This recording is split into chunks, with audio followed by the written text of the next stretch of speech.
ইসলামের দৃষ্টিতে স্বপ্ন শুধু আমাদের চিন্তা ভাবনার প্রতিচ্ছবি নয়, বলতে হবে যে স্বপ্ন হচ্ছে তিন প্রকার। কিভাবে বুঝবো আমি যে স্বপ্নটা দেখেছি এই স্বপ্নটা সত্য কিনা?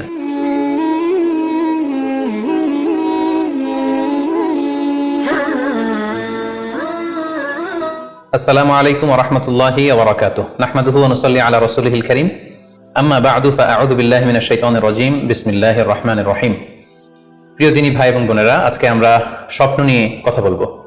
ইসলামে স্বপ্নের গুরুত্ব এবং তাৎপর্যের ব্যাপারে আমরা প্রায়ই অনেকের কাছ থেকে শুনে থাকি যে তারা ভয়ঙ্কর কিছু স্বপ্ন দেখে থাকেন, এবং অনেকে স্বপ্ন দেখে এই স্বপ্নের ব্যাখ্যা কি হতে পারে বা তাবির কি হতে পারে সেটি জানবার জন্য অনেক সময় আমাদের শরণাপন্ন হন, বা অনেক মানুষ অনেক ধরনের স্বপ্ন দেখে থাকেন। এ ব্যাপারে আমাদের কাছে ওনারা জানতে চান যে এই স্বপ্নের মানে কি, এটার তাৎপর্য কি, এটা অর্থবহ কিনা, বা তাদের কি করা উচিত। তো সেজন্য আজকে আমরা এই স্বপ্ন নিয়ে the significance of dream in Islam এই ব্যাপারে বিস্তর আলোচনা করবার চেষ্টা করবো। আমা তাওফীকি ইল্লা বিল্লাহ।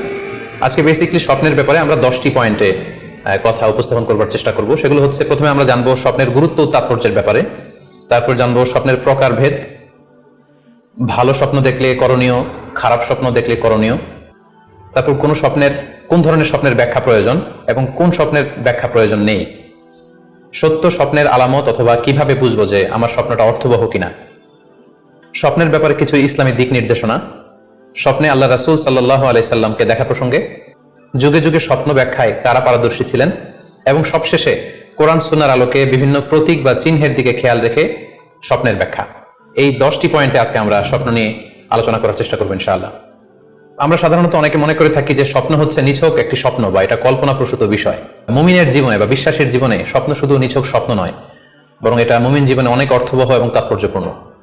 মুমিন জীবনে এটা একটা ভালো স্বপ্ন হতে পারে আল্লাহ তাআলার পক্ষ থেকে কোনো ধরনের সুসংবাদ কিংবা দিক নির্দেশনা, কিংবা হতে পারে বান্দার প্রতি সতর্কবাণী। এক চোখা বস্তুবাদীরা বলে থাকে আমরা যখন ঘুমাই তখন মস্তিষ্ক আমাদের স্মৃতিগুলো নিয়ে নাড়াচাড়া করে, আমাদের স্মৃতিগুলোকে পুনর্বিন্যাস করে, আর সেটাই আমাদের কাছে স্বপ্ন হিসেবে ধরা দেয়। অর্থাৎ তারা বলতে চায় যে স্বপ্ন হচ্ছে ঘুমের ঘোরে আমাদের দৈনন্দিন জীবনে ঘটে যাওয়া আমাদের চিন্তা বা ভাবনার প্রতিচ্ছবি। কিন্তু ইসলামের দৃষ্টিতে স্বপ্ন শুধু আমাদের চিন্তা ভাবনার প্রতিচ্ছবি নয়, এটা হতে পারে আল্লাহ তাআলার পক্ষ থেকে সুসংবাদ, হতে পারে গ্ল্যাড টাইডিংস কিংবা সতর্কবাণী। তাই এই স্বপ্নের ব্যাপারে আমাদেরকে খুব ভালো ধারণা রাখা উচিত। শুরুতে আমরা বলবো যে এর গুরুত্ব এবং তাৎপর্য কতটুকু। স্বপ্ন হচ্ছে নবুয়তের সূচনা। নবুয়তের সূচনা হয়েছিল স্বপ্নের মাধ্যমে।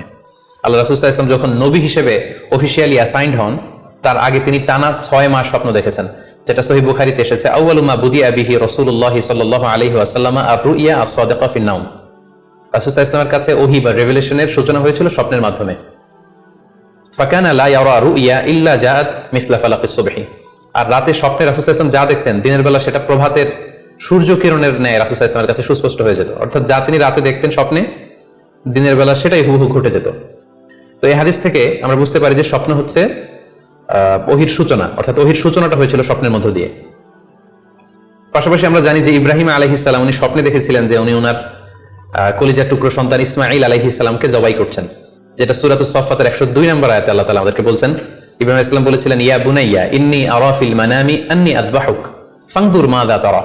অর্থাৎ হে আমার সন্তান ইসমাঈল, আমি স্বপ্নে দেখেছি যে আমি তোমাকে জবাই করছি, এখন তোমার অভিমত কি, তোমার অপিনিয়ন কি? সাইয়েদনা ইসমাঈল আলাইহিস সালাম বলেছিলেন, ইফআল মা তুমার সাতাজিদুনি ইনশাআল্লাহু মিনাস সাবিরিন। মানে বাবা, আপনি স্বপ্নে যা দেখেছেন আপনি সেটাই করেন, আপনি আমাকে ধৈর্যশীলদের অন্তর্ভুক্ত পাবেন। ছেলের এই মন্তব্য শুনে সাইয়েদনা ইব্রাহিম আলাইহিস সালাম একটা ধারালো ছুরি নিয়ে সাইয়েদনা ইসমাঈল আলাইহিস সালামকে শুইয়ে দিয়ে জবাই করতে শুরু করলেন। তো এই ঘটনা থেকে বোঝা যায় নবীদের স্বপ্ন এটা সাধারণ কোনো স্বপ্ন নয়, এটা ওহীর অন্তর্ভুক্ত। নবীদের স্বপ্ন যদি নিছক স্বপ্নই হতো তাহলে একটা স্বপ্নের উপর ভিত্তি করে সাইয়েদনা ইব্রাহিম আলাইহিস সালাম ওনার সন্তানকে জবাই করার জন্য উদ্যত হতেন না। তার মানে বোঝা গেল নবীদের স্বপ্ন হচ্ছে এটা মিন ওয়াহিল্লাহ, এটা আল্লাহ তাআলার পক্ষ থেকে নবীদের প্রতি ওয়াহি। পাশাপাশি আল্লাহ রাসূল সাল্লাল্লাহু আলাইহি ওয়াসাল্লাম যখন মক্কার কাফিরদের দ্বারা অত্যাচারিত হয়ে মদিনায় হিজরত করেছিলেন, মদিনায় যাওয়ার প্রায় 6 বছর পরে 6ষ্ঠ হিজরিতে তিনি স্বপ্ন দেখলেন যে তিনি আবার মক্কায় ফিরে গিয়েছেন। সেখানে তিনি মসজিদুল হারামে প্রবেশ করেছেন এবং বাইতুল্লাহ শরীফ তিনি তাওয়াফ করছেন। তো এই স্বপ্ন দেখার পরে আল্লাহ রাসূল সাল্লাল্লাহু আলাইহি ওয়াসাল্লাম সাহাবাদেরকে নিয়ে উমরা করার জন্য মক্কায় রওনা হলেন।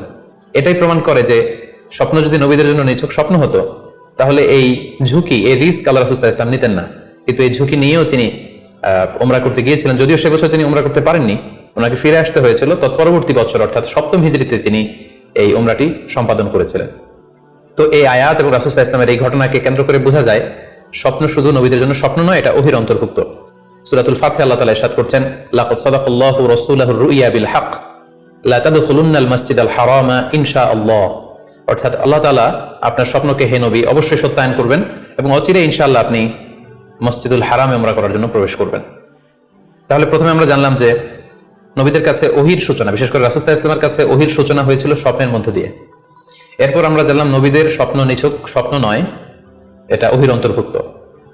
এই পর্যায়ে আমরা জানবো যে বিশ্বাসীদের জন্য, যারা মুমিন, তাদের জন্য স্বপ্নের গুরুত্ব কতটুকু।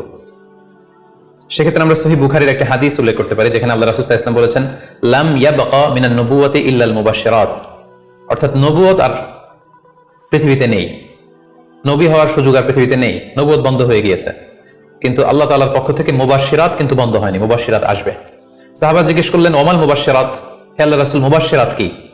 আল্লাহ রাসূল সাল্লাল্লাহু আলাইহি ওয়াসাল্লাম বললেন, আর রুইয়া আস-সালিহা। মুবাশশিরাত হচ্ছে সত্য স্বপ্ন। বিশ্বাসীরা যখন রাত্রিবেলা সত্য স্বপ্ন দেখবে, বিশ্বাসীদের জন্য সত্য স্বপ্ন বা সুন্দর স্বপ্ন নিছক স্বপ্ন নয়, এটা আল্লাহ তাআলার পক্ষ থেকে গ্ল্যাড টাইডিংস, সুসংবাদ হতে পারে অথবা সতর্ক করা হতে পারে। এমনকি আল্লাহ রাসূল সাল্লাল্লাহু আলাইহি ওয়াসাল্লাম বলেছেন যে ভালো স্বপ্ন হচ্ছে নবুয়তির 46 ভাগের 1 ভাগ। সহিহ বুখারীতে এসেছে, আল্লাহর হাবিব সাল্লাল্লাহু আলাইহি ওয়াসাল্লাম ইরশাদ করেন, আর রুইয়া আস-সালিহা জুজউন মিন 46 জুজআন মিনান নবুওয়া। অর্থাৎ ভালো স্বপ্ন বা সত্য স্বপ্ন নবুয়তির 46 ভাগের 1 ভাগ। Could you imagine that? কি করে একজন বিশ্বাসীর স্বপ্ন নবুয়তির 46 ভাগের 1 ভাগ হতে পারে? তার মানে মুমিনের স্বপ্ন, একজন বিশ্বাসীর স্বপ্নকে আল্লাহ তাআলা অনেক বেশি গুরুত্ব দিয়েছেন। এটা শুধু স্বপ্ন নয়, এটা হতে পারে আল্লাহ তাআলার পক্ষ থেকে একটা গাইডেন্স, হতে পারে কোনো গ্ল্যাড টাইডিংস, সুসংবাদ, হতে পারে কোনো সতর্কতা বাণী। এজন্য এই স্বপ্নকে, বিশ্বাসীদের স্বপ্নকে আল্লাহ রাসূল সাল্লাল্লাহু আলাইহি ওয়াসাল্লাম নবুয়তির 46 ভাগের 1 ভাগ বলে উল্লেখ করেছেন। কেন তিনি বিশ্বাসীদের স্বপ্নকে নবুয়তির 46 ভাগের 1 ভাগ বলে উল্লেখ করলেন? এর কারণ হচ্ছে আমরা জানি যে আল্লাহ রাসূল সাল্লাল্লাহু আলাইহি ওয়াসাল্লাম তিনি নবী হয়েছিলেন কত বছর বয়সে? জি, 40 বছর বয়সে।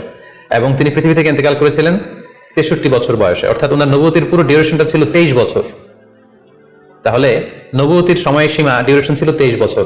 আর নবুয়তি প্রাপ্তির আগে তিনি টানা 6 মাস শুধু স্বপ্ন দেখতেন। তাহলে এই 6 মাসকে যদি আমরা 23 বছর দিয়ে 23 বছরের উপর ভাগ করি, তাহলে এটা 46 ভাগের 1 ভাগ হয়। এবং সে কারণে আল্লাহ রাসূল সাল্লাল্লাহু আলাইহি ওয়াসাল্লাম সত্য স্বপ্নকে নবুয়তির 46 ভাগের 1 ভাগ বলে ঘোষণা করেছেন। এই পর্যায়ে আমরা জানবো স্বপ্নের প্রকার ভেদের ব্যাপারে। খুব সোজা সাপটা যদি বলতে হয়, তাহলে বলতে হবে যে স্বপ্ন হচ্ছে 3 প্রকার। একটা হচ্ছে আল্লাহ তাআলার পক্ষ থেকে, যেটা আল্লাহ দেখান। আরেকটি হচ্ছে শয়তানের পক্ষ থেকে, যেটি শয়তান মানুষকে দেখায়। আরেকটি হচ্ছে নিজের পক্ষ থেকে, অর্থাৎ সারাদিন আপনি যেটা নিয়ে কনসার্ন, সারাদিন আপনি আপনার চিন্তা ভাবনার মধ্যে যেই জিনিসটাকে স্থান দেন, সেটাই আপনি রাত্রিবেলা দেখেন। অর্থাৎ দিনের বেলা হয়তো কেউ খেলাধুলা নিয়ে খুব ব্যস্ত, সে খুব ফুটবল পছন্দ করে, সারাদিন ফুটবল খেলে। দেখা যাবে যে রাতের বেলা সে স্বপ্নে দেখছে যে সে ফুটবল খেলছে, অথবা স্টেডিয়ামে যে সে ফুটবল খেলা দেখছে। দিনের বেলা হয়তো সে বাজারে যে ব্যবসা বাণিজ্য করে, রাতেও হয়তো দেখা যাচ্ছে সে যে জিনিসপত্র কিনছে, দরদাম করছে, সেটা তার পক্ষ থেকে।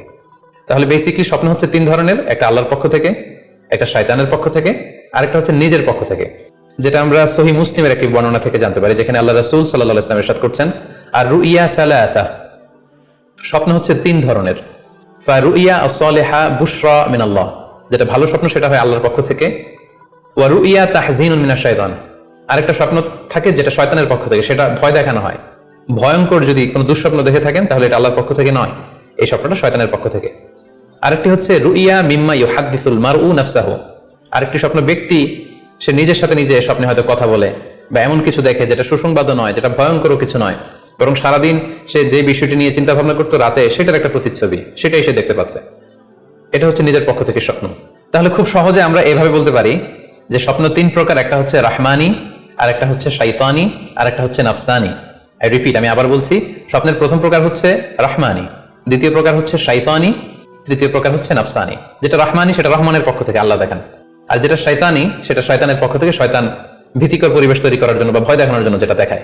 আরেকটা হচ্ছে নাফসানি, যেটাকে বলা হয় আদগাস ও আহলাম, যেটার কোনো মিনিং হয় না, অর্থাৎ নিজের পক্ষ থেকে নিজের চিন্তা ভাবনার প্রতিচ্ছবি। তাহলে শুরুতে আমরা জানবার চেষ্টা করব যে রাহমানি, যেটাকে আরবিতে বলা হচ্ছে রুইয়া বা রুইয়া সাদেকা বা সালেহা, সেটা কি, এবং সেটা যদি আমরা দেখি সেক্ষেত্রে আমাদের করণীয় কি।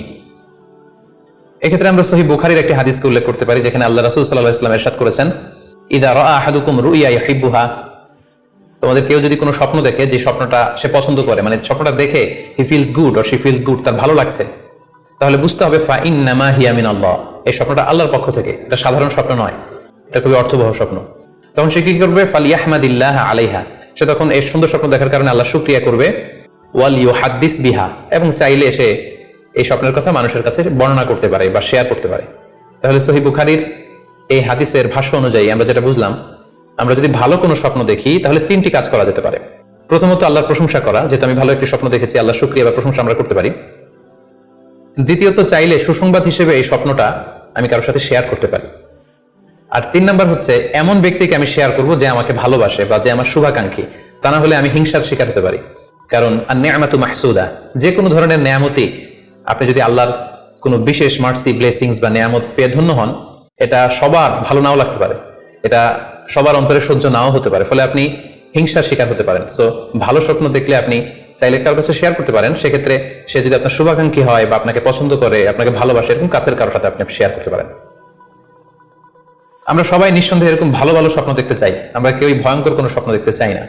আমরা নিঃসন্দেহে এমন স্বপ্ন দেখতে চাই রাতের বেলায়, যেই স্বপ্নে আল্লাহ তাআলার পক্ষ থেকে আমাদের জন্য দিক নির্দেশনা থাকবে, অথবা কোনো সুসংবাদ থাকবে, কিংবা থাকবে আগাম কোনো সতর্কতা বাণী। এ জাতীয় ভালো স্বপ্ন যদি আমরা দেখতে চাই, তাহলে আমাদের কি করা উচিত?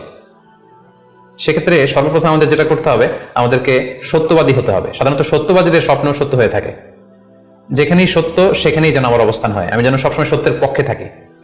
2 নম্বর হচ্ছে আকলুল হালাল, আমাকে হালাল খেতে হবে। যারা হালাল খায় তাদের স্বপ্ন সাধারণত সত্য হয় এবং অর্থবহ স্বপ্ন হয়। পাশাপাশি আল্লাহ তাআলার দেয়া যে আদেশ নিষেধ, সেগুলো আমাকে মেনে চলতে হবে। 4 নম্বরে রাত্রিবেলা আমি যখন ঘুমাবো, আমাকে অজু করে ঘুমাতে হবে। ওই ইয়ানামু আলা তাহারা, পবিত্রতার সাথে যদি কেউ ঘুমায়, তাহলে অজু করে ঘুমালে রাতে সে যে স্বপ্ন দেখবে, সাধারণত সে স্বপ্নটি সত্য হয়। যদি সম্ভব হয় ক্যাবলামুখী হয়ে শোয়া, ক্যাবলামুখী হয়ে আমরা শুতে পারি। এই বিষয়গুলো যদি আমরা এনশিওর করতে পারি, অর্থাৎ সত্যবাদী হওয়া, হালাল খাবার খাওয়া, আল্লাহর দেয়া বিধিনিষেধ সবসময় মেনে চলবার চেষ্টা করা, রাত্রিবেলা অজু অবস্থায় ঘুমানোর অভ্যেস করা, পাশাপাশি ক্যাবলামুখী হয়ে শোয়ার চেষ্টা করা, এই বিষয়গুলো যদি আমরা মেনটেন করার চেষ্টা করি, তাহলে আমরা যে স্বপ্নগুলো দেখবো সেগুলো সত্য স্বপ্ন হবে বলে আমরা আশা করি। প্রিয় সুধী, এবারে আমরা জানবো স্বপ্নের দ্বিতীয় প্রকারের ব্যাপারে, অর্থাৎ যেটাকে আরবিতে বলা হচ্ছে হলম, বা আমরা বলেছি শয়তানি, যেটা শয়তানের পক্ষ থেকে আসে। সেক্ষেত্রে শয়তান এটা সাধারণত মানুষকে ভয় দেখানোর জন্য, ঘুমের মধ্যে তার কোনো অকল্যাণ করার জন্য যে স্বপ্নটা দেখায়, এটা হচ্ছে শয়তানি। সেক্ষেত্রে সহিহ মুসলিমের একটি হাদিসের কথা আমরা এখানে উল্লেখ করতে পারি। সেখানে আল্লাহ রাসূল সাল্লাল্লাহু আলাইহি ওয়াসাল্লাম বলেছেন, আর রুইয়া মিনাল্লাহ, ভালো স্বপ্ন হচ্ছে আল্লাহর পক্ষ থেকে, ওয়াল হুলমু মিনাশ শাইতান, আর খারাপ স্বপ্ন হচ্ছে শয়তানের পক্ষ থেকে। এখন কেউ যদি আমরা এই ভয়ঙ্কর স্বপ্ন রাতে দেখে ফেলি, যেটাকে আমরা নাইট মেয়ার বলি বা হরর ড্রিম বলি, ভয়ঙ্কর স্বপ্ন বা দুঃস্বপ্ন, যেটা দেখে আমরা খুব হাঁপিয়ে উঠি, আমাদের শ্বাস প্রশ্বাসের গতিবিধি বেড়ে যায়, আমরা খুব ভয় পাই, প্রচন্ড ভয়ে আমরা আটকে উঠি এবং ঘুম ভেঙে যায় আমাদের, এরকম ভয়ঙ্কর স্বপ্ন যদি আমরা দেখি, তখন আমরা কি করব? এ ব্যাপারে কি ইসলামের কোনো দিক নির্দেশনা আছে? হ্যাঁ, অবশ্যই দিক নির্দেশনা আছে। সেক্ষেত্রে আমরা সহিহ মুসলিমের একটি হাদিস উল্লেখ করতে পারি এখানে, যেখানে আল্লাহ রাসূল সাল্লাল্লাহু আলাইহি ওয়াসাল্লাম বলেছেন, ইযা রাআ আহাদুকুম আর-রুইয়া ইয়াকরাহুহা, তোমাদের কেউ যদি রাতে এমন কোনো স্বপ্ন দেখে যেটা সে অপছন্দ করে, মানে ভয়ঙ্কর, ভীতিকর দুঃস্বপ্ন যদি সে দেখে, তাহলে ফালইয়াবসুক আন ইয়াসারিহি সালাসান, সে যেন তার বাম দিকে 3 বার থুতু ফেলে। ওয়াল ইস্তাঈদ বিল্লাহি মিনাশ শাইতানি সালাসান, আর সে যেন শয়তানের ব্যাপারে আল্লাহ তাআলার কাছে 3 বার পানাহ চায় বা আশ্রয় প্রার্থনা করে। ওয়াল ইয়াতাহাওয়াল আন জামবিহি আল্লাযী কানা আলাই, আর যে পাশে হয়ে সে শুয়েছিল সে পাশ চেঞ্জ করে অন্য পাশ হয়ে যেন সে ঘুমায়। সুবহানাল্লাহি বিহামদি, কত চমৎকার দিক নির্দেশনা। এবং সুনানে ইবনু মাজাহ আরো একটি সহিহ হাদিস আমরা এখানে উল্লেখ করতে পারি, যেখানে আল্লাহ রাসূল সাল্লাল্লাহু আলাইহি ওয়াসাল্লাম বলেছেন, ইযা রাআ আহাদুকুম রুইয়া ইয়াকরাহুহা, কেউ যদি রাতে খারাপ বা ভয়ঙ্কর কোনো স্বপ্ন দেখে, ফালিয়াতাহাওয়াল, সে যেন তার বিছানা চেঞ্জ করে নেয়, জায়গা চেঞ্জ করে নেয়, অর্থাৎ সে যে বিছানায় শুয়েছিল সেখানে না, সে অন্য কোথাও শোবে, অথবা যেই টার্নে শুয়েছিল অন্য টার্নে চলে যাবে, ডানে হলে বায়ে, বায়ে হলে ডানে। ওয়াল ইয়াতফুল আন ইয়াসারিহি সালাসান, এবং তার বাম দিকে যেন সে 3 বার থুতু ফেলে। ওয়াল ইয়াসআলিল্লাহ মিন খায়রিহা ওয়াল ইয়াতাআওয়াজ মিন শাররিহা, এবং সে যেন এই স্বপ্নের ভালো দিকটা আল্লাহ তাআলার কাছে কামনা করে, এবং এই স্বপ্নের মন্দ বা অকল্যাণকর দিক থেকে যেন সে আল্লাহ তাআলার কাছে পানাহ চায়।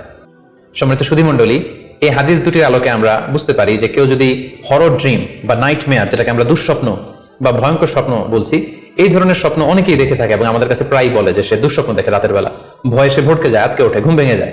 এ জাতীয় দুঃস্বপ্ন যদি আপনারা কেউ দেখেন, সেক্ষেত্রে এই হাদিসের আলোকে আমরা বলতে পারি যে আপনি 6টি কাজ করবেন। 1 নম্বর হচ্ছে আপনি বাম দিকে 3 বার থুতু ফেলবেন।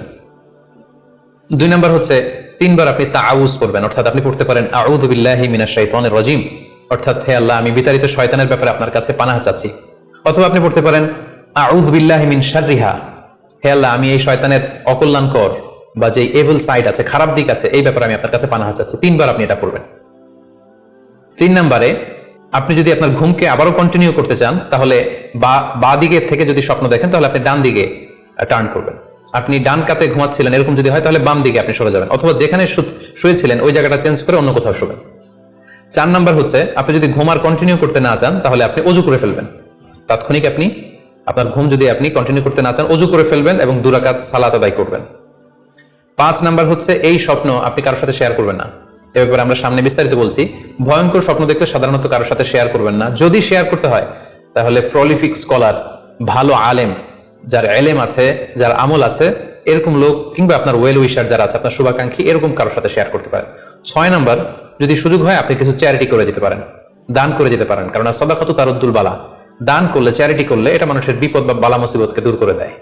এ পর্যায়ে আমরা শুনবো স্বপ্নের 3 নম্বর প্রকারের ব্যাপারে, অর্থাৎ যেটাকে আমরা বলেছিলাম আদগাস ও আহলাম বা নাফসানি। এটা আল্লাহ তাআলাও দেখান না, যেটা শয়তানও ভয় দেখানোর জন্য দেখায় না, বরং এটা আমার চিন্তা ভাবনার প্রতিচ্ছবি। এটা সাধারণত অর্থহীন স্বপ্ন আমরা বলে থাকি, এটার কোনো অর্থ হয় না, বা আমার কল্পনা প্রসূত স্বপ্ন। সারাদিন আমি যেটা নিয়ে ভাবি, যেটা নিয়ে আমি কনসার্ন বা টেন্সড, ওইটাই আমি রাতের বেলায় দেখছি। এই জাতীয় স্বপ্ন যদি আমরা দেখি, তাহলে এই স্বপ্নের কোনো অর্থ নেই, এটাতে কোনো দিক নির্দেশনা নেই, এটা সাধারণত অর্থহীন এবং কল্পনা প্রসূত স্বপ্ন হয়ে থাকে। এই স্বপ্নের কোনো ব্যাখ্যা হয় না। সম্মানিত শুধু এ পর্যায়ে আমরা জানবো যে কোন স্বপ্নের ব্যাখ্যার প্রয়োজন হয় এবং কোন স্বপ্নের কোনো ব্যাখ্যার প্রয়োজন হয় না। সাধারণত ব্যাখ্যা প্রয়োজন হয় কি হয় না, এদিক থেকে স্বপ্ন 2 ধরনের। এক হচ্ছে সরিহ, মানে ডিরেক্ট ড্রিম, যেটা সুস্পষ্ট, অর্থাৎ রাতে আপনি যা স্বপ্নে দেখেছেন, দিনের বেলা সেটাই ঘটতে দেখেছেন। আপনি রাতে স্বপ্ন দেখলেন আপনার কোনো একজন কাছের লোক মারা গিয়েছে, এরপরের দিন আপনি শুনলেন আসলেই সেই ব্যক্তিটি মারা গিয়েছে। অথবা রাতের বেলা আপনি কোন একটা ঘটনা দেখলেন, তারপরের দিন সেই ঘটনাটাই আপনি ঘটতে দেখলেন। এটাকে বলা হয় ডিরেক্ট ড্রিম, মানে সুস্পষ্ট এবং সরিহ, একেবারে স্পষ্ট স্বপ্ন। এটার কোনো ব্যাখ্যার প্রয়োজন হয় না, কারণ আপনি যা দেখেছেন সেটাই ঘটেছে। আরেকটা প্রকার হচ্ছে গায়রু সরিহ, মানে যেটা স্পষ্ট নয়, ইনডিরেক্ট ড্রিম, যেটা অস্পষ্ট। এটা হচ্ছে সিম্বলিক বা আইকনিক ড্রিম।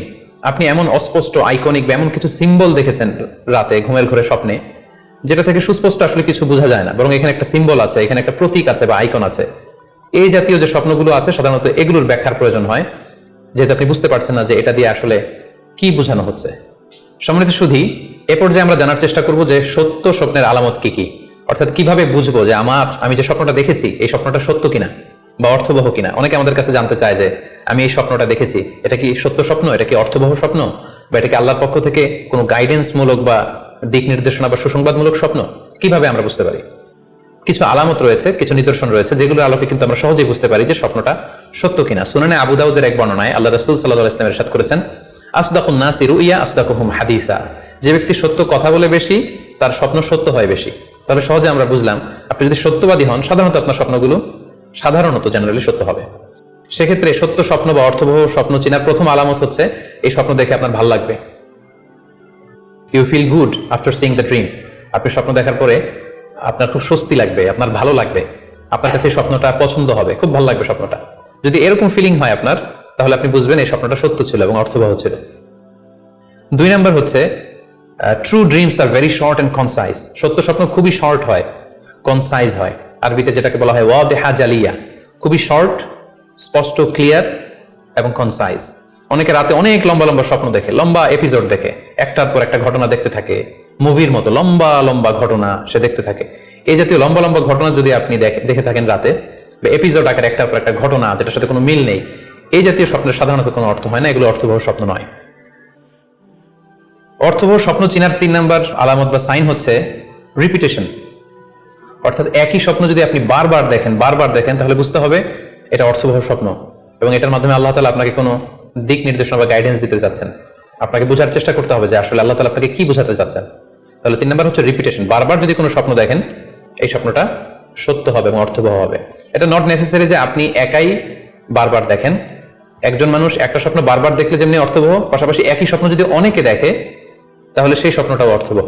অর্থাৎ আপনি একটা স্বপ্ন প্রায় দিন দেখেন, তাহলে বোঝা যাচ্ছে এটা অর্থবহ স্বপ্ন। অথবা একটা স্বপ্ন অনেক লোক একসাথে দেখেছে, তারপরের দিন একে অপরের সাথে শেয়ার করে বোঝা গেল যে সবাই একই স্বপ্ন দেখেছে, তাহলে বোঝা যাবে এটা সাধারণ স্বপ্ন নয়, এটা অর্থবহ স্বপ্ন, মিনিংফুল স্বপ্ন। যেমন এক্ষেত্রে আমরা লাইলাতুল কদরের একটা হাদিসের কথা উল্লেখ করতে পারি। সহিহ বুখারীতে এসেছে, রমাদান মাসে সাহাবারা স্বপ্ন দেখলেন, অনেক সাহাবা একসাথে স্বপ্ন দেখলেন যে ওনাদেরকে বলা হচ্ছে রমাদানের শেষ দশকের শেষ 7 দিন শেষ 7 দিনের যে কোনো একদিন কদর হয়ে যেতে পারে। ওনারা সবাই এসে সাহাবা রিদওয়ানুল্লাহ তাআলা আলাইহিম আজমাইন আল্লাহ রাসূল সাল্লাল্লাহু আলাইহি ওয়াসাল্লামের কাছে বললেন, ইয়া রাসূলুল্লাহ, আমি স্বপ্নে দেখেছি যে বলা হচ্ছে কদরের জন্য রমজানের শেষ 7 দিনকে তালাশ করতে। আরেকজন এসে একই কথা বললো যে ইয়া রাসূলুল্লাহ, আমি দেখেছি রমজানের শেষ 7 দিনে কদর হতে পারে। তো এরকম অনেক সাহাবা যখন আল্লাহ রাসূল সাল্লাল্লাহু আলাইহি ওয়াসাল্লামের কাছে এসে এই ঘটনা বললো, তখন আল্লাহ রাসূল সাল্লাল্লাহু আলাইহি ওয়াসাল্লাম বললেন, আরা রুইয়াকুম কদ তাওয়াতাআত ফিস সাবঈল আওয়াখির, যে আমি দেখতে পেলাম যে তোমাদের স্বপ্নটা রমজানের শেষ 7 দিনের ব্যাপারে ঐকমত্য হয়েছে। একই ধরনের স্বপ্ন তোমরা সবাই দেখেছো, তাই তোমরা রমজানের শেষ দশকের শেষের 7 দিনে কদর তালাশ করো। রমজানের শেষ দশকের শেষ 7 দিনে কদর হয়ে যাওয়ার সম্ভাবনা বেশি। সেই বুখারীর এই হাদিসের আলোকে কিন্তু আমরা বুঝতে পারলাম যে একটি স্বপ্ন, একই ধরনের ঘটনা যদি অনেকে দেখে তাহলে এটা অর্থবহ। পাশাপাশি এক্ষেত্রে আমরা আজানের হাদিসটি উল্লেখ করতে পারি। আমরা এখন নামাজের আগে যে আজান দেয়া হয়, শুরুর দিকে কিন্তু সাহাবাদের আজানের পদ্ধতি জানা ছিল না। তখন সাহাবারা আল্লাহ রাসূল সাল্লাল্লাহু আলাইহি ওয়াসাল্লামের সাথে কনসাল্ট করছিলেন যে কিভাবে আজান দেওয়া যায়, অর্থাৎ কিভাবে ঘোষণা দেওয়া যায় সালাতের জন্য। একজন সাহাবা বলল, আমরা আগুন জ্বালিয়ে দিব, আগুনের ধোঁয়া দেখে মদিনার সবাই বুঝবে যে এখন সালাতের সময়, তো সবাই চলে আসবে। আরেকজন বলল, না, প্রতিদিন আগুন জ্বালানো এটা নিরাপদ না, বরং আমরা খ্রিস্টানদের মতো বেল বাজিয়ে দিব, একজন বেল রিঙ্গার রাখবো, যে ঘন্টা বাজালে ঘন্টার আওয়াজ শুনে খ্রিস্টানদের মতো চার্চে যেন লোকজন আসে, বাকিরা সবাই নামাজ পড়তে চলে আসবে। তো এক একজনের এক এক পরামর্শ শুনে আল্লাহ রাসূল সাল্লাল্লাহু আলাইহি ওয়াসাল্লাম কোনো সিদ্ধান্তে আসতে পারলেন না। তারপরের দিন একজন সাহাবা চমৎকার একটি স্বপ্ন দেখলেন। তিনি স্বপ্নে দেখলেন, ওনার নাম হচ্ছে আব্দুল্লাহ ইবনে যায়েদ ইবনে আব্দ রাব্বি। উনি স্বপ্নে দেখলেন যে একজন লোক, খুব সম্ভবত ফেরেশতা হবেন, তার গায়ে 2টা সবুজ রঙের জামা এবং তার হাতে বেল, ঘন্টা। তখন তিনি ওনাকে জিজ্ঞেস করলেন, আপনি কি ঘন্টা বিক্রি করেন? তখন স্বপ্নে সেই লোকটি বলল, ঘন্টা দিয়ে তুমি কি করবে? তো সাহাবী বললেন যে ঘন্টা দিয়ে আমরা নামাজের জন্য আহ্বান করব। তো স্বপ্নে সেই সবুজ কাপড় পরিহিত লোক বলল যে ঘন্টার চাইতেও যদি চমৎকার একটা আইডিয়া তোমার সাথে শেয়ার করি, সেটাকে তুমি শুনবে? সাহাবী বললেন, হ্যাঁ শুনবো। তখন তিনি বললেন, ঘন্টা না বাজিয়ে তোমরা উঁচু একটা জায়গায় দাঁড়িয়ে আল্লাহু আকবার, আল্লাহু আকবার, আল্লাহু আকবার, আল্লাহু আকবার, আশহাদু আল্লা ইলাহা ইল্লাল্লাহ, আশহাদু আন্না মুহাম্মাদুর রাসূলুল্লাহ, এই বাক্যগুলো তোমরা বলবে। এই বাক্যগুলোর মধ্যে দিয়ে আল্লাহর বরত্বের ঘোষণা হবে, রাসূল সাল্লাল্লাহু আলাইহি ওয়াসাল্লামের রিসালাতের ঘোষণা হবে, মানুষকে চমৎকার বাক্যে নামাজের দিকে ডাকাও হবে, ফলে লোকজন নামাজেও চলে আসবে। এই চমৎকার কথা শুনে সাহাবা তো অবাক হয়ে গেলেন, ওনার ঘুম ভেঙে গেল। উনি সকালবেলা আল্লাহ রাসূল সাল্লাল্লাহু আলাইহি ওয়াসাল্লামের কাছে এসে পুরো ঘটনা শোনালেন যে একজন লোককে আমি দেখলাম হাতে ঘন্টা, আমি বললাম ঘন্টা কিনবো সালাতের আহ্বানের জন্য, তিনি আমাকে এই কয়েকটা বাক্য শিখিয়ে বললেন ঘন্টা না বাজিয়ে এই বাক্যগুলো দিয়ে আহ্বান করলে কেমন হয়। আল্লাহ রাসূল সাল্লাল্লাহু আলাইহি ওয়াসাল্লাম এই স্বপ্নের কথা শুনে তিনি অভিভূত হলেন। তিনি বললেন, তুমি ঠিকই দেখেছো, তুমি সঠিক স্বপ্ন দেখেছো। যেহেতু বেলালের কণ্ঠ খুব দরাজ, বেলালকে ডাকো, আমাদের ঘন্টাও বাজানোর দরকার নেই, আগুন জ্বালানোর দরকার নেই, বেলালকে বাক্যগুলো মুখস্থ করিয়ে দাও। বেলাল মসজিদে নববীর পাশে দাঁড়িয়ে আওয়াজ করে এই আজান দিবে, এই ঘোষণা দিবে। এই আজান শুরু হলো। বেলাল রাদিয়াল্লাহু তাআলা আনহু একটা উঁচু জায়গায় দাঁড়িয়ে আল্লাহু আকবার, আল্লাহু আকবার বলে তিনি আজান দিতে শুরু করলেন। এই বাক্যগুলো শুনে সাইয়েদনা ওমর ফারুক দৌড়াতে দৌড়াতে আল্লাহ রাসূল সাল্লাল্লাহু আলাইহি ওয়াসাল্লামের কাছে আসলেন। এসে বললেন, ইয়া রাসূলুল্লাহ, বেলাল এই বাক্যগুলো কোত্থেকে শিখেছে? গত রাতে তো আমি দেখেছি যে আমাকে একজন লোক বলেছে যে তোমরা এই বাক্যগুলোকে ব্যবহার করে লোকজনকে সালাতের জন্য আহ্বান করো। আল্লাহ রাসূল সাল্লাল্লাহু আলাইহি ওয়াসাল্লাম শুনে অবাক হলেন। অর্থাৎ ওই সাহাবী ঠিক যেমন স্বপ্ন দেখেছেন, ইসলামের দ্বিতীয় খলিফা সাইয়েদনা ওমর ফারুক রাদিয়াল্লাহু তাআলা আনহু উনিও একই স্বপ্ন দেখেছেন। তার মানে একই স্বপ্ন যদি একাধিক লোকজন দেখে থাকে সেটা যেমনি অর্থবহ, আবার আপনি একাও যদি একই স্বপ্ন বারবার বারবার দেখেন সেটাও অর্থবহ।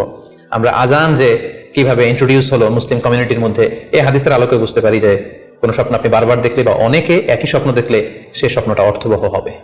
অর্থবহ স্বপ্ন দেখার 4 নম্বর সাইন হচ্ছে শেষ রাতের স্বপ্ন সাধারণত অর্থবহ হয়, অর্থাৎ লাস্ট 1/3 অফ দ্য নাইট, রাতের শেষাংশে যদি আপনি ফজরের আগ দিয়ে যে স্বপ্নটা মানুষ দেখে, সাধারণত এই স্বপ্নটা অর্থবহ হয়, এটা সত্য স্বপ্ন হয়। কারণ এই টাইমে আল্লাহ তাআলা প্রথম আকাশে নেমে আসেন বা মনোনিবেশ করেন এবং ডাকতে থাকেন, কার রিজিকের দরকার আমি রিজিক দেবো, কার অর্থের দরকার আমি অর্থ এর ব্যবস্থা করে দেবো, কার কি দরকার আমার কাছে চাও, অসুস্থরা আমি তাদেরকে সুস্থ করে দেবো। সো ওই টাইমে আল্লাহ তাআলার বিশেষ একটা রহমত পৃথিবীতে নেমে আসে, ফলে শেষ রাতের স্বপ্ন সাধারণত অর্থবহ স্বপ্ন হয়। পাশাপাশি হাদিসে এসেছে যে কিয়ামতের আগ দিয়ে মুমিনরা যে স্বপ্নগুলো দেখবে এই স্বপ্নগুলো সাধারণত অর্থবহ হবে। অর্থাৎ কিয়ামতের একেবারে আগ মুহূর্তে যখন মুসলমানরা খুব স্ট্রাগল করবে, মুসলমানরা যখন খুব বিপদে থাকবে, তখন মুসলমানদের যে স্বপ্নগুলো তারা রাতের বেলা দেখবে এগুলো মিথ্যা হবে না, বেশিরভাগ স্বপ্নই সত্য হবে, অর্থবহ হবে। যেটা আমরা সহিহ বুখারীর একটা হাদিস থেকে জানতে পারি, যেখানে আল্লাহ রাসূল সাল্লাল্লাহু আলাইহি ওয়াসাল্লাম ইরশাদ করেছেন, ইযা ইকতারাবাজ জামানু লাম তাকাদ রুইয়াল মুমিনি তাকযিব, অর্থাৎ কিয়ামতের সময় যত ঘনিয়ে আসবে, কাছাকাছি আসবে, মুমিন বা বিশ্বাসীদের স্বপ্ন ঠিক তত সঠিক হতে থাকবে। মুমিনদের তখনকার স্বপ্ন বেশিরভাগই সত্য হবে, সেটা মিথ্যা হবে না। তাহলে এই হাদিস থেকে আমরা জানলাম কিয়ামতের আগ দিয়ে মুমিনরা যে স্বপ্নগুলো দেখবে এগুলো সত্য হবে, অর্থবহ হবে। এই পর্যায়ে আমরা জানবার চেষ্টা করব যে স্বপ্নের ব্যাপারে কিছু ইসলামিক দিক নির্দেশনা রয়েছে। আমরা যদি এই দিক নির্দেশনাগুলো, গাইডেন্সগুলো মেনে চলি, তাহলে স্বপ্ন নিয়ে আমাদের খুব একটা কনফিউশনে থাকতে হবে না। সেক্ষেত্রে প্রথম গাইডলাইন হচ্ছে অপ্রয়োজনে স্বপ্ন অন্যের সাথে শেয়ার না করা। Do not mention the dream for interpretation except a prolific scholar or any well wisher to you.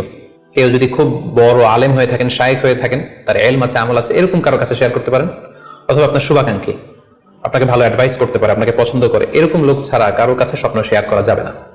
সুনানি তিরমিজিতে স্বপ্ন অন্যের সাথে শেয়ার না করার ব্যাপারে একটা হাদিস এসেছে, যেখানে আল্লাহ রাসূল সাল্লাল্লাহু আলাইহি সাল্লাম বলেছেন, লা ইয়াকুসুহা ইল্লা আলা ওয়াদ্দিন, অর্থাৎ যে তোমাকে পছন্দ করে এমন কারো কাছে ছাড়া স্বপ্ন শেয়ার করবে না।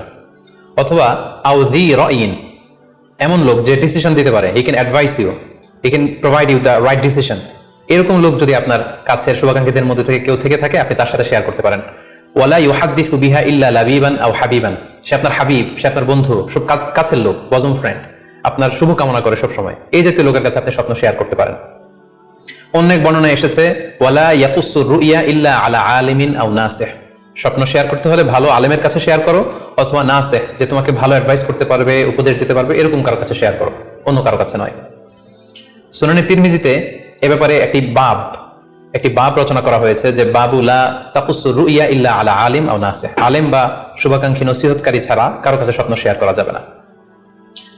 এর কারণ হচ্ছে, আমরা আগেই বলেছি যে আপনি স্বপ্নে যদি ভালো কিছু দেখে থাকেন, এটা এমন কারো কাছে যদি শেয়ার করেন যে আপনাকে পছন্দ করে না, তাহলে আপনি হিংসার শিকার হতে পারেন। সেক্ষেত্রে আমরা সূরা ইউসুফের 5 নম্বর আয়াতের কথা খেয়াল করতে পারি, যেখানে ইউসুফ আলাইহিস সালাম বলেছিলেন যে ইয ক্বালা ইউসুফু লি আবিহি ইয়া আবাতি ইন্নী রাআইতু আহাদা আশারা কাওকাবান ওয়াশ শামসা ওয়াল কমারা রাআইতুহুম লি সাজিদিন ক্বালা ইয়া বুনাইয়া লা তাকসুস রুইয়াকা আলা ইখওয়াতিকা ফায়াকিদু লাকা কাইদা। ছোট্ট ইউসুফ আলাইহিস সালাম তিনি স্বপ্নে দেখলেন যে চন্দ্র, সূর্য এবং আকাশের 11টা তারা সবকিছু ওনার সম্মানে সিজদায় লুটিয়ে পড়েছে। তো ইয়াকুব আলাইহিস সালাম ওনার ছেলেকে বললেন যে বাবা ইউসুফ, খবরদার, সাবধান, এই স্বপ্নের কথা তুমি তোমার ভাইদেরকে বলতে যেও না। যদি তুমি তোমার ভাইদের সাথে এই চমৎকার স্বপ্নের কথা শেয়ার করো, তাহলে ফায়াকিদু লাকা কাইদা, তারা তোমাকে নিয়ে হিংসা করবে, ষড়যন্ত্র করবে। তাহলে আমরা বুঝলাম যে যার তার কাছে চাইলেই আমরা স্বপ্ন শেয়ার করতে পারবো না, বরং এক্ষেত্রে বুঝে শুনে সাবধানে শেয়ার করতে হবে। এক্ষেত্রে মুস্তাদরাকে হাকিমে একটি চমৎকার হাদিস উল্লেখ হয়েছে, সেটি হচ্ছে কেন যে কারো কাছে স্বপ্ন শেয়ার করা যাবে না, করলে সমস্যা কি। সেক্ষেত্রে বলা হয়েছে যে ফাইন্না রুইয়া তাকাউ আলা মা তুআব্বার, অর্থাৎ স্বপ্নের ব্যাখ্যা তেমনই হয়ে থাকে যেমন এটার ব্যাখ্যা করা হয়। এই ব্যাপারটি কিন্তু সাধারণ কোনো কথা নয়। আপনি একজনের কাছে যার কোনো জ্ঞান নেই স্বপ্নের ব্যাপারে, হুট করে তার কাছে স্বপ্নের ব্যাখ্যা জানতে চাইলেন, আর তিনিও হুট করে এমন একটা ব্যাখ্যা করে দিল, ফলে দেখা যাবে উনি যেটা ব্যাখ্যা করেছেন সেটাই ঘটবে আপনার জীবনে। সো স্বপ্নের কথা যে কারো কাছে বলতে নেই। ফাইন্না রুইয়া তাকাউ আলা মা তুআব্বার, কেননা স্বপ্নের ব্যাখ্যা তেমন হয়ে থাকে যেমন এটার ব্যাখ্যা করা হয়। সো ব্যাখ্যা যদি কেউ করতে চান, আপনি ভালো ব্যাখ্যা করবেন, জেনে শুনে বুঝে তার শুভাকাঙ্ক্ষী হয়ে সুন্দর ব্যাখ্যা করবেন, কেননা খারাপ কোনো ব্যাখ্যা করে দিলে সেই ব্যাখ্যাই হয়ে যেতে পারে। স্বপ্নের কথা কেন যে কোনো মানুষের কাছে শেয়ার করতে নেই, তার কারণ হিসেবে আমরা সুনানে দারমির একটি হাদিসকে এখানে উল্লেখ করতে পারি, যে হাদিসটিকে ইবনে হাজার আল আসকালানি উনি ওনার ফাথুল বারিতে হাসান বলে উল্লেখ করেছেন। আল্লাহ রাসূল সাল্লাল্লাহু আলাইহি ওয়াসাল্লামের কাছে মদিনাতে প্রায় একজন নারী এসে স্বপ্নের ব্যাখ্যা জানতে চাইতেন। সে নারী বলতেন যে ইয়া রাসূলুল্লাহ, আমি প্রায় স্বপ্নে দেখি যে আমার ঘরের একটি পিলার ভেঙে গিয়েছে এবং আমি অন্ধ সন্তান প্রসব করেছি। এই নারীর স্বামী ছিল ব্যবসায়ী এবং সারা বছর ব্যবসার কারণে বিভিন্ন জায়গায় তিনি ঘুরে বেড়াতেন, এবং যখন ফিরে আসতেন যাওয়ার সময় তিনি স্ত্রীকে প্রেগনেন্ট অবস্থায় রেখে যেতেন, অর্থাৎ গর্ভবতী, আর এই বাচ্চাকে পেটে নিয়ে এই নারী সবসময় এই স্বপ্ন দেখতে থাকতেন। তো রাসূল সাল্লাল্লাহু আলাইহি ওয়াসাল্লাম স্বপ্নের ব্যাখ্যা বললেন, তুমি চিন্তা করো না, তোমার স্বামী সহি সালামতে ফিরে আসবে এবং তুমি সুন্দর সন্তান প্রসব করবে, ভালো সন্তান। এভাবেই চলছিল, যতবার তার স্বামী ফিরে আসে, সুস্থভাবে ফিরে আসে এবং সে সুন্দর সন্তান জন্ম দিচ্ছিল। হঠাৎ একবার সে নারী আল্লাহ রাসূল সাল্লাল্লাহু আলাইহি ওয়াসাল্লামের বাসায় এসে দেখলেন যে আল্লাহ রাসূল সাল্লাল্লাহু আলাইহি ওয়াসাল্লাম ঘরে নেই।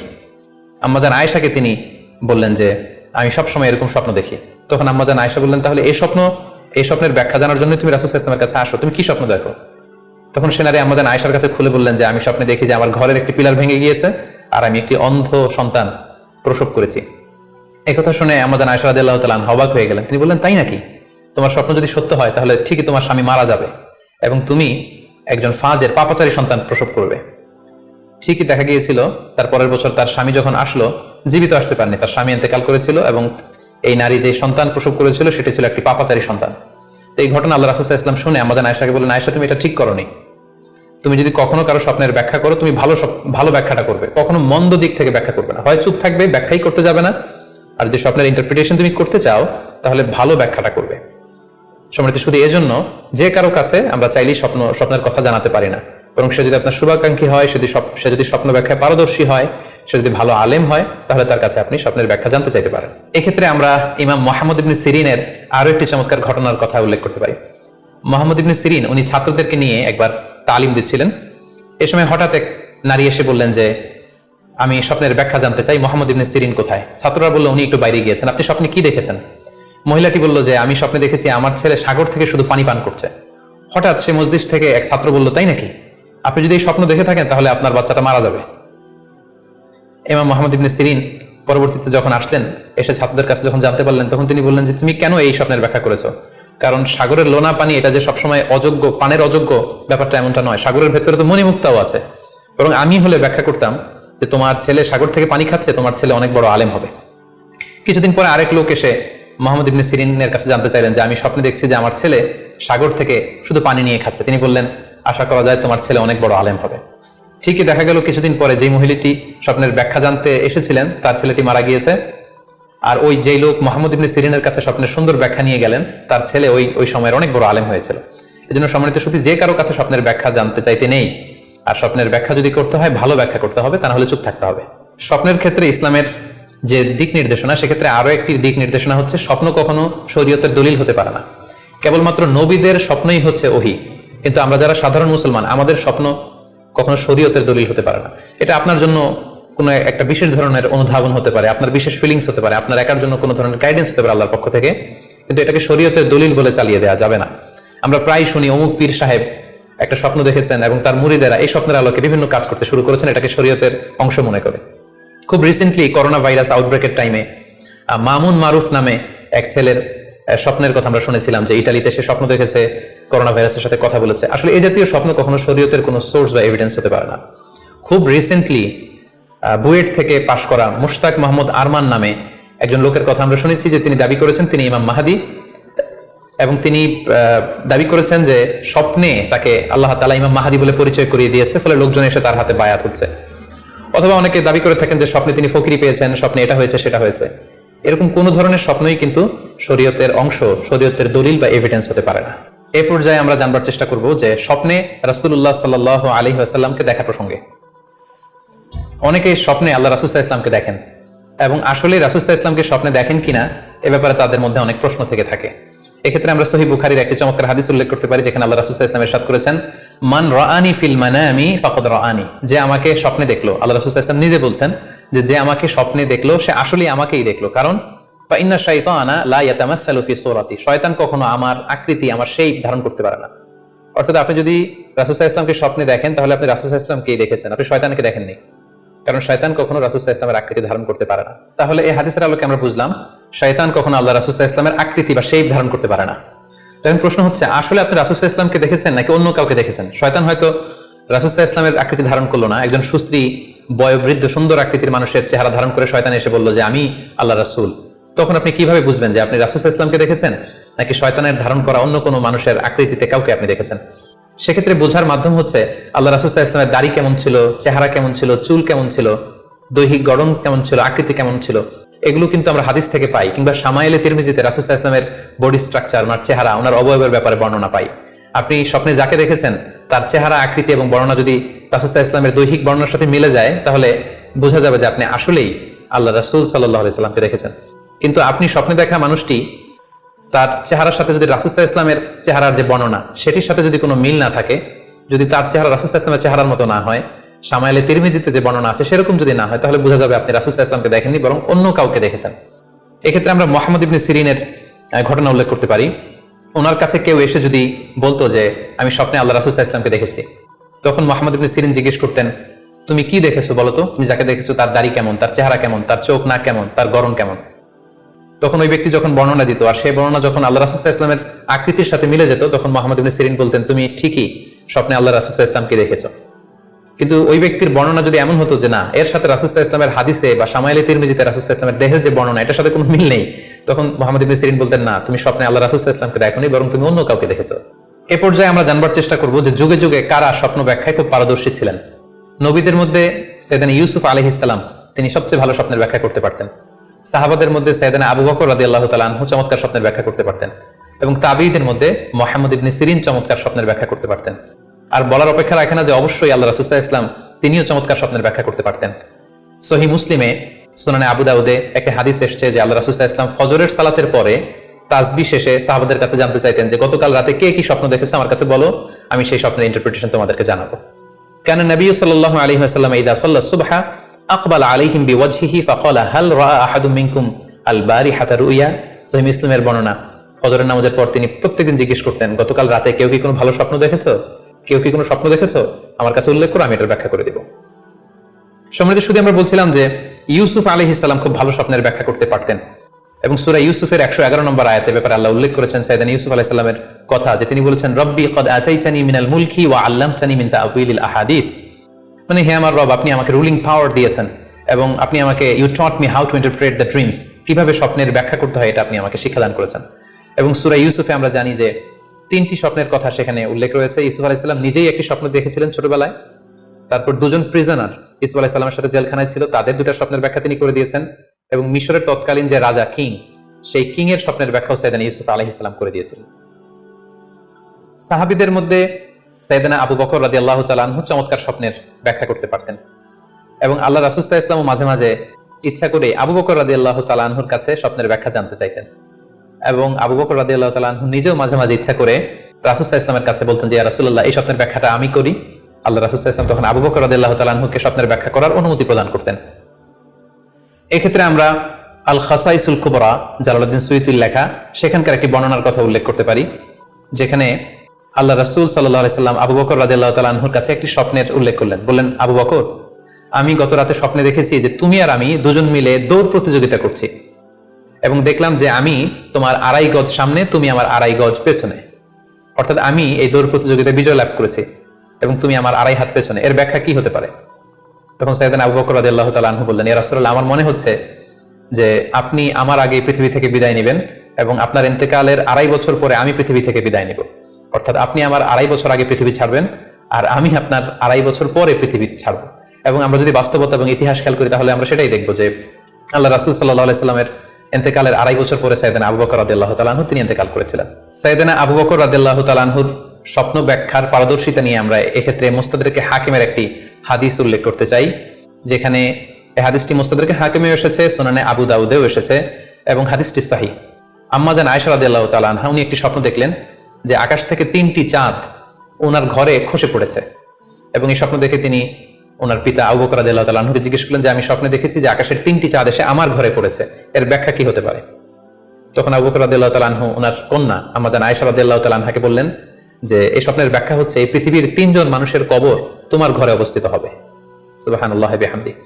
এবং আমরা জানি যে আল্লাহ রাসূল সাল্লাল্লাহু আলাইহি ওয়াসাল্লাম যখন ইন্তেকাল করলেন তখন আল্লাহ রাসূল সাল্লাল্লাহু আলাইহি ওয়াসাল্লামকে কবর দেওয়া হয়েছিল আম্মা জান আয়েশা রাদিয়াল্লাহু তাআলা আনহার ঘরে।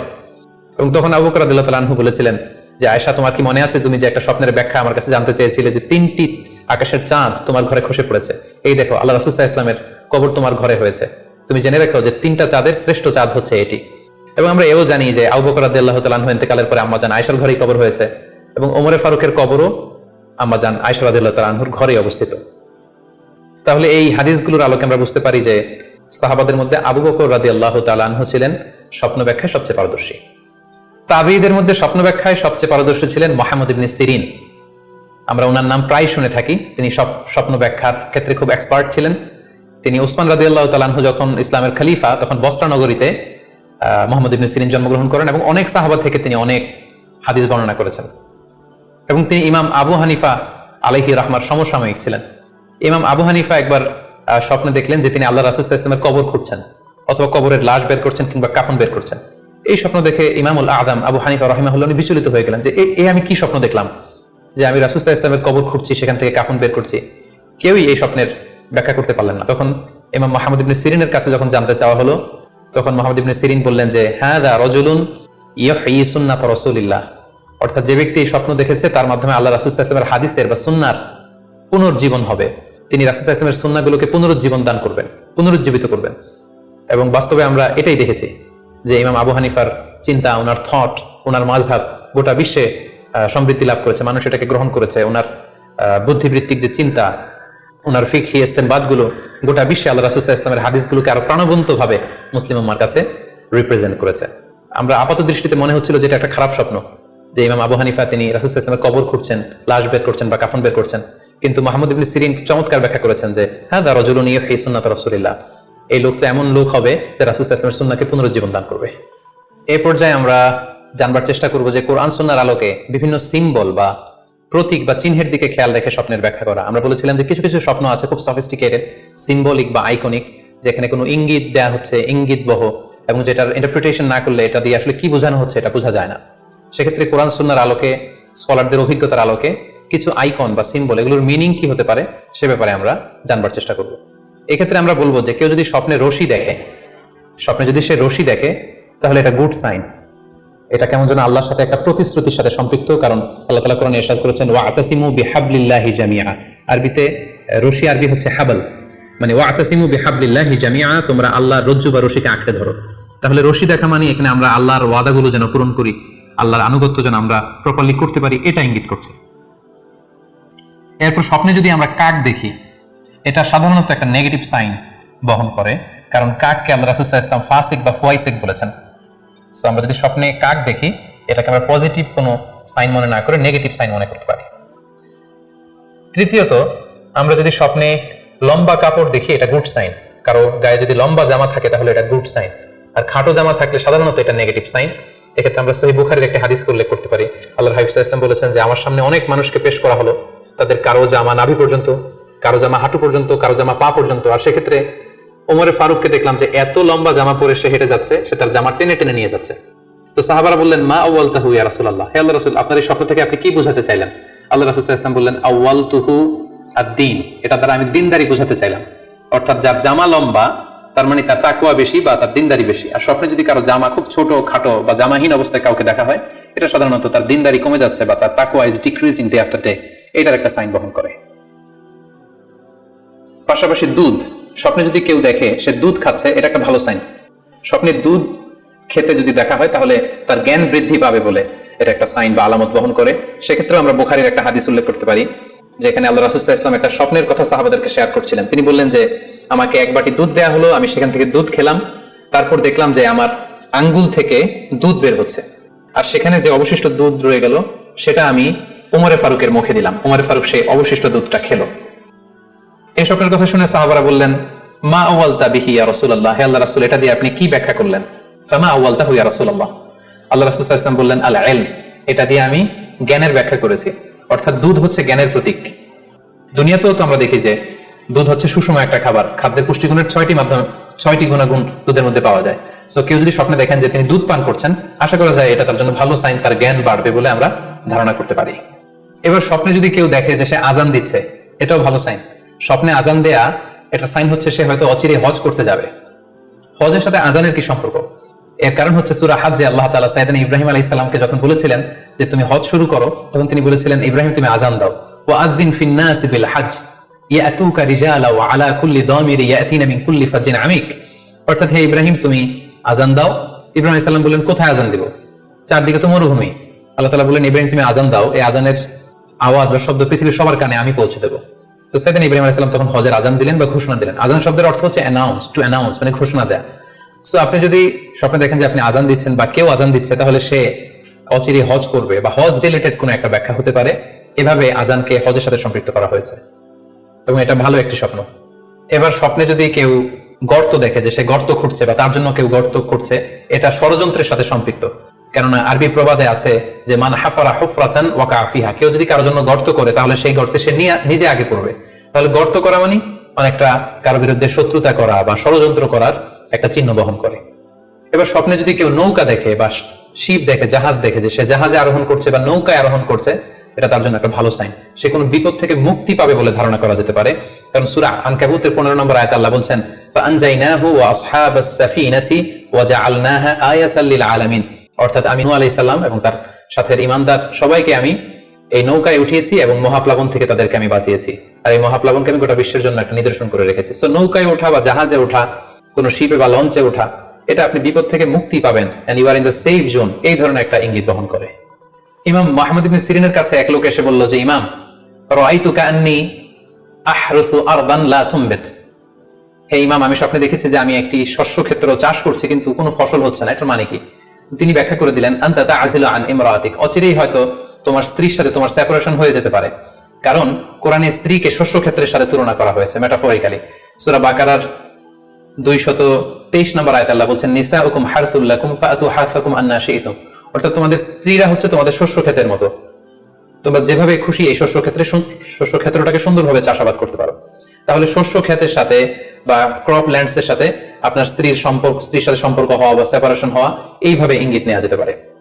সবশেষে একটি ঘটনা উল্লেখ করার মধ্য দিয়ে আমরা এই সিম্বলিক বা আইকনিক ব্যাপারটা শেষ করতে চাই। সেটি হচ্ছে, ব্যক্তির ভিন্নতার কারণে কিন্তু স্বপ্নের ব্যাখ্যাও ভিন্নতা হতে পারে।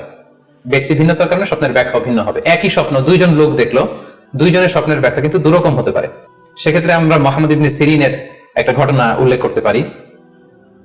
মুহাম্মদ ইবনে সিরিনের কাছে এক লোক এসে বলল যে, আমি স্বপ্নে দেখেছি আমি আজান দিচ্ছি, এটার ব্যাখ্যা কি? উনি বললেন, তুমি হজ করতে যাবে। তার কিছুদিন পরে আরেক লোক এসে একই স্বপ্ন দেখলো, তিনি বললেন যে, আমি স্বপ্নে দেখেছি যে আমি আজান দিচ্ছি। তো তিনি বললেন, চুরিতে তোমার হাত কাটা যাবে।